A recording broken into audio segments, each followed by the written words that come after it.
Hey guys, it's Elsa from Common Ground Gardens. Sorry it's been so long since I posted a video, but we've been really sick and it took a long time to get better. So especially with me and my health problems, I've just been dragging around. I also have a little grandbaby I've been taking care of, and Mama doesn't want him to be on camera, so that's a large part of my week now too. Plus, oh my goodness, there's just nothing going on outside. The garden's completely dead and chickens aren't laying, just nothing. So anyways, I got a recipe to share with you guys today.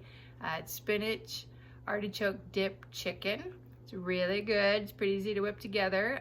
So let me show you what I got going on today. So I just want to share with you guys, pro tip, the crock pot doesn't work unless you plug it in. So this was supposed to be dinner no longer. All right, so first of all, we're gonna have a butternut squash. I cut it in half, de-seeded it, save the seeds for the chickens. It's good for them. Turn them upside down, and there's a little bit of water here, and I'll put it in the oven on 350 for an hour. So the ingredients for this is 1 cut up chicken breast. I already salt and peppered it.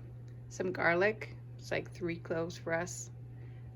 1 small onion, either artichokes, like a canned artichoke that you can chop up. I got this from Trader Joe's, and it's what I had in the pantry, artichoke and pasta. So this should be pretty good. I don't have spinach today because I got kale, but I'm working on being, recovering, so I figured I needed the kale. And then I have a little bit of cream and a little bit of chicken broth. I'm so embarrassed that I don't have any actual chicken broth. But let's put the onion in. I mean, I'm sorry, I don't have any like homemade chicken broth is what I was trying to say. All right, so here goes onion. Waited too long there. So saute that up till they're translucent.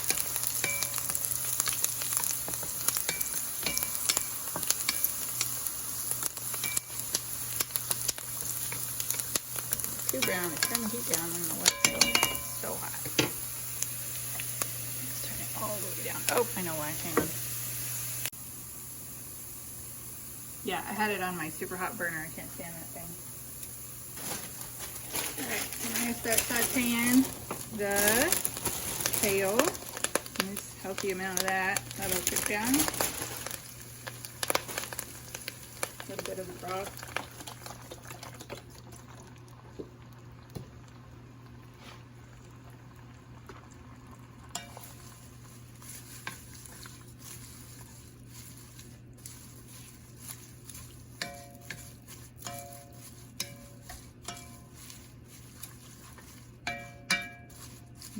Cover this up for a minute.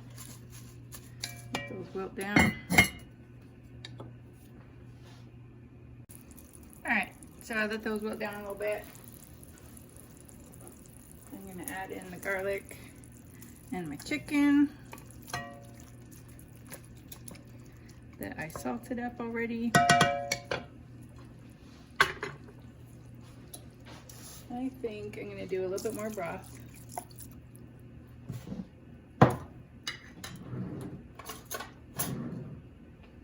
Probably half a cup of this artichoke. So good. If you don't have something like this, you could definitely use the canned artichoke, jarred artichoke, either way. I usually do it with a jar. And then I'm going to hit it with some cream. Don't have to use it if you don't want to.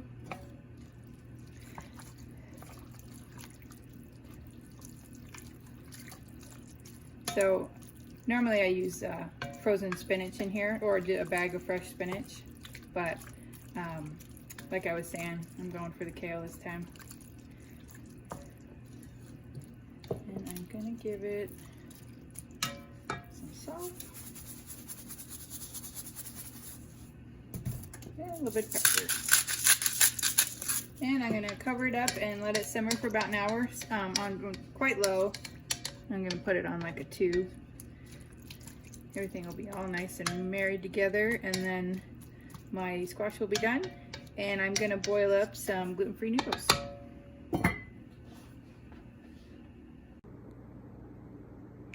right, I just have to show you guys my awesome Sam's Club haul. I just happened to go in for chicken because we were getting low on meat, and the chicken, all the stuff I bought was like 50% off.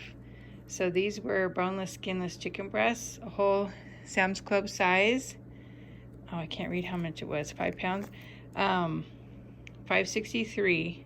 So I got 2 of the boneless, skinless chicken breasts and 2 of the boneless, skinless chicken thighs, whereas normally I buy the ones that are bone in and have skin because they're such a good deal, but these 2 were like $1 a pound.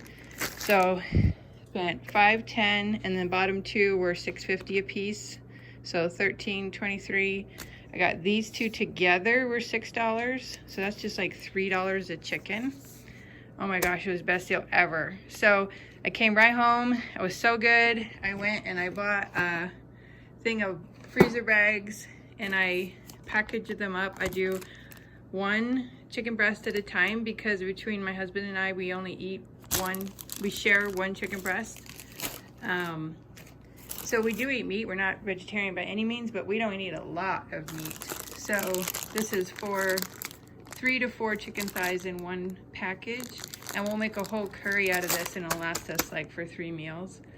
And also grabbed 1 more big bag of potatoes. But anyway, as far as the meat goes, let's see. I've got 28 packages of the chicken, 10 of the thighs, and then all the rest are the breasts. I mean, we do prefer the thighs, but the breasts were such a good deal, there's no way I was gonna leave those. And then these 2. So I'll bake a chicken one night. We'll use the chicken in 2 meals, and then I'll make broth with the bones. So I'm counting each one of these as 3 meals. It's really more because you get soup stock out of that, so that's probably more like 5 meals a piece.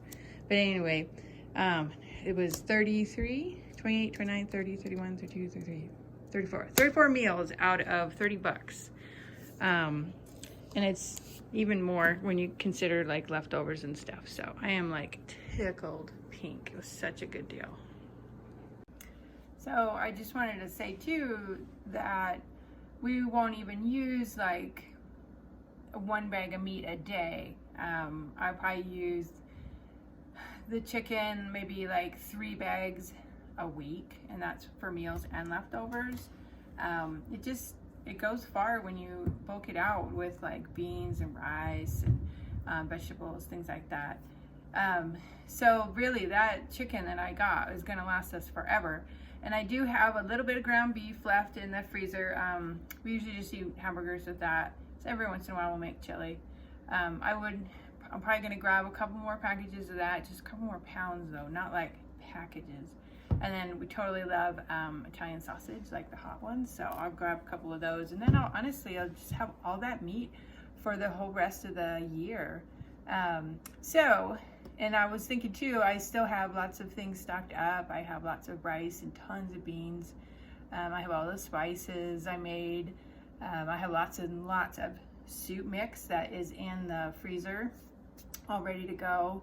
And so I wanted to talk about, if you've ever asked yourself, should I buy that freezer? Should I buy that $200 freezer? Is it really gonna save me money in the end? And there's only 2 of us, and I feel like the answer is yes, because you can save stuff from your garden.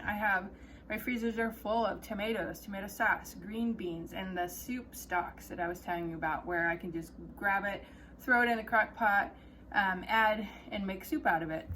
So, and then when you come upon a crazy deal like 50% off chicken, you can grab a ton of food. And it's totally, to me, I mean, it is worth it. You do have to calculate in the cost of the freezer. They are super energy efficient to run, a deep chest freezer. You'll be really surprised. I'm pretty sure the one we got is $25 to $30 a year to run. And so for us, it's totally been worth it to be able to preserve the harvest without the effort of canning. I will say this though, I'm gonna focus a little more next year on things that save better. I still have tons of onions, and like I said, tomatoes, green beans, that's super awesome. We eat them all the time. I do want more broccoli next year, so I'm gonna plant like 4 times more broccoli. And in another video, I'll go over my plan for next year. We'll see if I stick to it, but I do have a plan. I do want to focus on stuff like, well, we were thinking we wished we had grown pumpkins for pie and curry. And I know I showed you guys these pretty little acorn squashes. They're so good, but they don't really actually keep that long. I'd say we should have eaten them all in the 2 months from harvest. So that's not really good for a winter squash. So next year I'm going to focus a bit more on like a butternut, something with that lasts longer. A butternut will, honestly, I can open this in February and it'll be great. So my friend gave me these. I didn't grow these.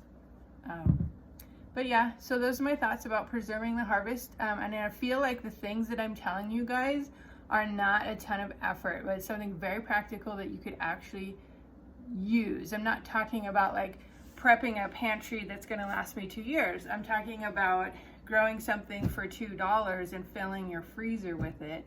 For instance, a packet of green bean seeds is between $2 and $3, and I've filled and given away, and we've eaten so much of it. Like, it's just awesome. And I already talked about in an earlier video about like those Roma tomatoes I grew, which were just nuts. So I spent like $4 on tomato plants, and I mean, we still have tomatoes coming out of their ears. I literally handed a tray of tomatoes to my friend the other day, and it's December and I still have tomatoes.